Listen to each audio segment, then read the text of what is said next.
Hello everyone, সবাই কেমন আছো? আশা করি ভালোই আছো। আমিও খুব ভালোই আছি। তো এটা হলো আমার কালী পুজোর উপোসের দিনের ভিডিও।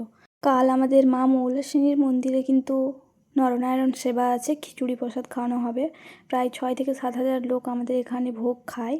তোমরাও যদি চাও অবশ্যই আসতে পারো মা মৌলাসিনীর মন্দিরে। আমি কিন্তু কাল পরিবেশনায় থাকবো।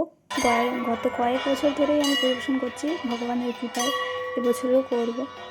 হ্যালো এভরিওয়ান, আজকে হলো কালী পুজো। তো কালী পুজোর উপোস করেছি। এখন বাজে প্রায় 8টা-9টা হতে যাবে। তো আজকে আমি প্রতিবার আমাদের যে শ্মশান কালী আছে সেখানে আমি পুষ্পাঞ্জলি দিই, কিন্তু এবারে দেওয়া হবে না, কারণ কেউ যাবে না বলছে। তাই কারণে আমরা যেতে পারছি না। আমাদের পাড়ায় যে মণ্ডপ আছে ওখানেই পুষ্পাঞ্জলি দেবো। আর একদম রেডি হয়ে গেছি, কোনো কিছু দেবে, এ দেবে আর আমি আরও আছে দুজন, ঠিক আছে। যাই হোক, এই যে দেখো আমাদের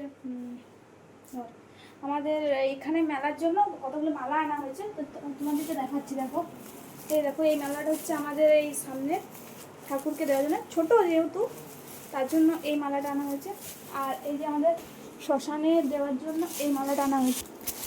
ব্যাকে দেখো, এই দেখো।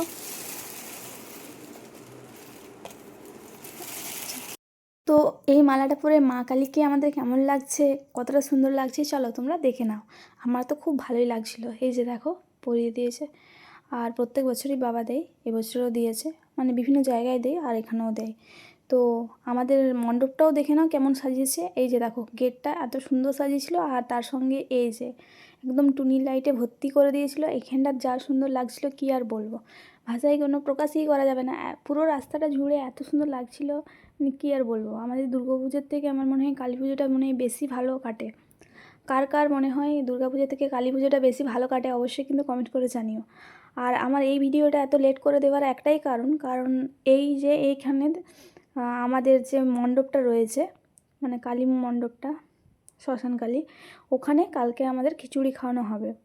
তো সেটা কোথায়, এক্স্যাক্ট লোকেশানটা আমি একদম বলে দেবো ভিডিওর শেষে। তোমরা পুরো ভিডিওটা দেখো। এই যে দেখো, সেদিন সাজানো হয়েছিল, এটা হচ্ছে বড়মার মন্দির। আর এইদিকে ছিল শিব বাবা ছিল। আর আমি লাইটগুলো একটু দেখাচ্ছিলাম কেমন সাজিয়েছে না সাজিয়েছে। তারপর আমিও একটু ঘুরে ঘুরে দেখিয়ে দিচ্ছিলাম। এই যে দেখো, এখানে মহাদেব ছিল বসে, কী সুন্দর সাজিয়েছে তাই না? দেখতে খুব সুন্দর লাগছিল। এখানে প্রদীপ জ্বালিয়ে দিয়েছিলাম আমরাও গিয়ে পরে, যেহেতু আমি এবছর উপোস করেছিলাম কিন্তু ওখানে দিতে পারিনি। কারণ কি, ওই যে বললাম সবাই যায়নি, সেই কারণেই আমি দিতে পারিনি। মানে একা একা ওখানে ভোর 4টা পর্যন্ত হয়, তো সেই কারণে ভয় লাগে একটা ব্যাপার। ভয় যদিও লাগে না, তবুও এবারে দেওয়া হয়নি। আর শরীরটাও সেরকম সাথ দেয়নি, তার জন্য ভগবান চাইলে হয়তো পরের বছর আবার দেব। তো সানবান্ধার এটা মা মৌলাসিনীর শ্মশান কালী মন্দির। এই যে দেখো, লেখা আছে বড় বড় করে। যাদের সবাইকে জিজ্ঞেস করলেই বলে দেবে যে কোন দিক দিয়ে যেতে হবে। তাও তোমাদেরকে লোকেশনটা আরেকবার বলে দিলাম। তো কিভাবে আসবে বলো তো, তোমাদের সবাইকে বলে দিই। ময়রাবান থেকে একদম সোজা চলে আসবে। এখন গেটটা বন্ধ হয়ে গেছে যদিও বা।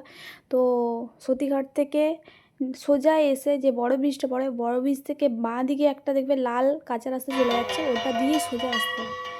সোজা আসলে একদম গ্রামের ভিতরের একদম শেষ প্রান্তে, যেটা মোবারকপুর পড়ছে, ওখানে গন্ধেশ্বরী নদীর একদম কিনারাতেই অবস্থিত আমাদের মন্দিরটা। আর লাস্টে এই যে দেখো, দেখিয়ে দিচ্ছিলাম আমাদের পাড়ার একটা মণ্ডপে আমরা কালী উপোসটা করেছিলাম, ওখানে অঞ্জলি দিয়েছিলাম। মানে এই মন্দিরটা আসলে এই তৈরি হচ্ছে, আগেও হয়েছে। আর সঙ্গে এই যে দেখো, প্রদীপও জ্বালিয়ে দিয়েছিলাম। মানে কালী পুজো মানে তো প্রদীপ জ্বালাতেই হয়। তো এইটাও ভাবলাম তোমাদের সঙ্গে শেয়ার করি, কারণ তখন শেয়ার করতে পারিনি। আর আমি একটু খুব ভালোই লেটখোর। তো ভিডিও এত এত আমার কাছে জমা হয়ে থাকে, আমার শুধু ওই ভয়েস দেওয়ার অভাবেই আমার হয় না। অবশ্য যারা ভিডিও করে তারা অবশ্যই জানে যে এটা প্রত্যেকটা ইয়ারই এরকমই অবস্থা হয়। আর তার মাঝে দেখো, বাজিও ফাটিয়েছিলাম। সারাদিনটা উপোস করে কীভাবে কাটাবো ভাবতেই পারছিলাম না, তার জন্য এই দেখো বাজিও ফাটাচ্ছিলাম। তো তোমাদের ভিডিওটা কেমন লাগলো অবশ্যই জানিও। আর কালকে আমাদের এখানে খিচুড়ি খাওয়ানো হচ্ছে, অবশ্যই তোমরা কিন্তু এসো।